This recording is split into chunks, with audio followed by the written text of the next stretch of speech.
अस्सलाम वालेकुम। Overseas voice TV से मैं हूँ शाहरुख सोहेल।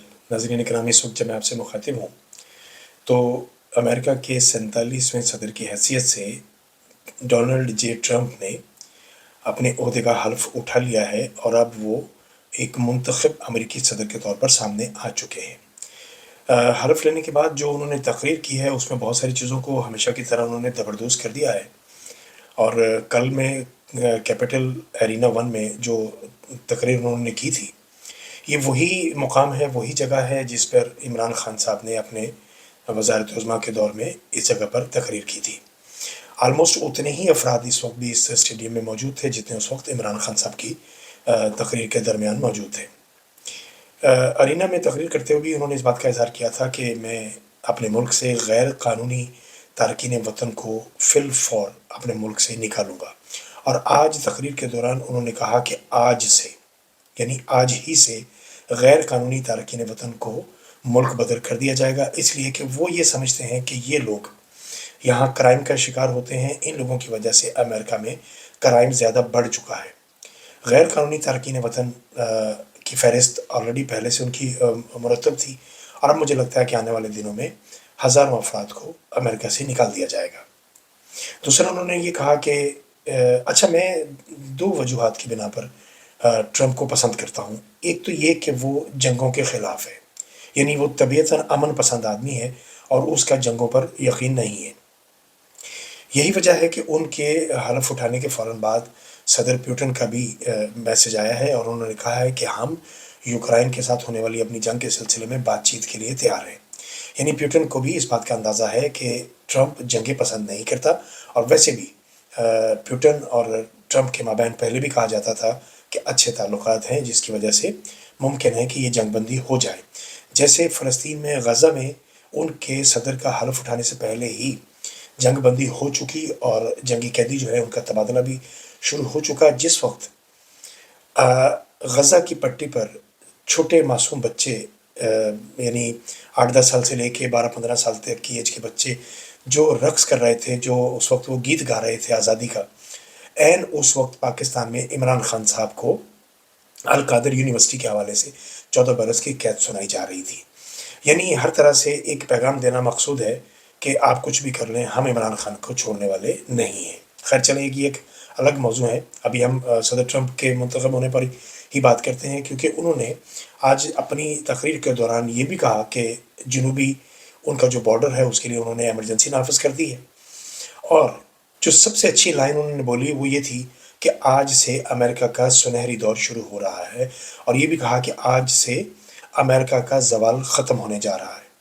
और एक चीज़ जो होने जा रही है वो ये है कि डीप स्टेट की जानिब से और उनकी इस्टेब्लिशमेंट की जानिब से मुख्तलिफ़ इदारों में 50,000 के करीब जो लोग मुसल्लत किए गए थे, भर्ती किए गए थे, उन तमाम अफराद को ट्रंप अपने ओहदों से फ़ारिग करने जा रहे हैं। 50,000 के करीब अमेरिका में डीप स्टेट की जानिब से, इस्टेब्लिशमेंट की जानिब से जो लोग भर्ती किए गए थे और इस्टेब्लिशमेंट अपने मफादात के लिए उनको भर्ती करती थी और अपने मफादात के लिए उनसे काम लेती थी, उन तमाम अफराद की फ़हरिस्त पहले से तयशुदा थी। और डोनाल्ड ट्रंप उन तमाम अफराद को हटाकर 50 से 70,000 के करीब अपने लोगों को या आवाम में से मेरिट पर लोगों को लाने की कोशिश करेंगे, बल्कि उसकी ख्वाहां भी है। और एक और चीज़ जो नारा उन्होंने बुलंद किया है वो है ड्रिल बेबी ड्रिल। यानी वो तवानाई के एतबार से ड्रिल बेबी ड्रिल के नाम से उन्होंने एक नारे का आगाज़ किया है या नैरेटिव दिया है। उसके मुताबिक कहीं से भी कैसे भी तवानाई का हसूल अमेरिका के लिए बहुत ज़रूरी है और जहाँ जहाँ भी ड्रिल करना पड़े, जहाँ से तेल निकालना पड़े, हम ये तेल निकालेंगे और अमेरिका में जो तेल के हवाले से या तवानाई के हवाले से जो बहरान है उसको ख़त्म करने की कोशिश की जाएगी। आज की तकरीब में जो कि बड़ी पुरवकार तकरीब थी, बड़ी शानदार तकरीब थी। वैसे तो आमतौर पर ये तकरीब कैपिटल हिल के बिल्कुल फ्रंट पर बाहर सामने होती है और उसमें लाखों लोग शरीक होते हैं, लेकिन चूँकि मौसम की शिद्दत बहुत ज़्यादा थी और माइनस टेम्परेचर था और मुसलसल बर्फ़बारी की वजह से वहाँ तकरीब मुमकिन नहीं थी। तो बहुत से दुनिया के ऐसे अफराद जो ट्रंप की उस तकरीब में शमूलियत इख्तियार करके एक फ़ोटो खिंचवा कर अपना सियासी कद बढ़ाना चाहते थे, उनके अरमानों पर तो ओस पड़ गई है। जैसे पाकिस्तान से भी सुना था कि बिलावल को और मोहसिन नकवी, ये 2 लोग वहाँ पहुँचे हुए थे। आज पूरी तकरीब को मैंने बगौर देखा है।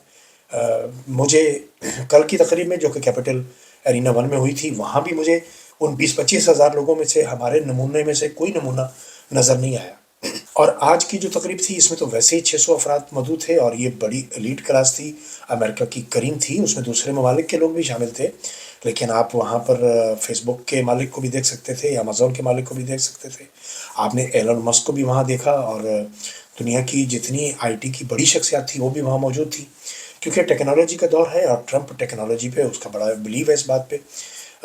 کل کیپٹل ایرینا میں جو سب سے اہم میرے نزدیک بات تھی، انہوں نے اپنی تقریر کو روک کے اس دوران ایلن مسک کو بلا کے کچھ کہنے کے لیے، یعنی مخاطب ہونے کے لیے کہا، اور ایلن مسک نے آ کے چند کلمات ادا بھی کیے، اس میں ان کا چھوٹا بیٹا بھی ان کے ساتھ تھا، اور ایلن مسک کی مسکان سے اور اس کی مسکراہٹ سے، اس کی ہنسنے سے اندازہ ہو رہا تھا کہ وہ کتنا خوش ہے۔ اچھا، میں نے ایلن مسک کے حوالے سے ایک ٹویٹ کیا تھا، اور میں نے اس بات کی سمجھ لیں کہ پیشین گوئی سمجھ لیں یا کچھ ایسی کڑیاں مل رہی ہیں جس سے اندازہ ہو رہا ہے کہ آنے والے وقت میں ایلن مسک جو ہے وہ امریکہ کا صدر بننے جا رہا ہے۔ وہ ٹرمپ کے بعد مجھے لگتا ہے کہ ریپبلکن پارٹی میں سے وہ اس کو موقع دیا جائے گا، کیونکہ ایلن مسک نے جو امریکہ کے لیے کیا ہے یا وہ کر رہا ہے، ابھی تک کسی اور کے حصے میں وہ بات نہیں آئی۔ ایلن مسک بار بار ایک بات کا اظہار کر رہا ہے کہ اگلا ہدف یا اگلا ہماری جو زمین ہے، جو ہماری اگلی دنیا ہے وہ مارس ہے، یعنی وہ مریخ پر جانا چاہتا ہے۔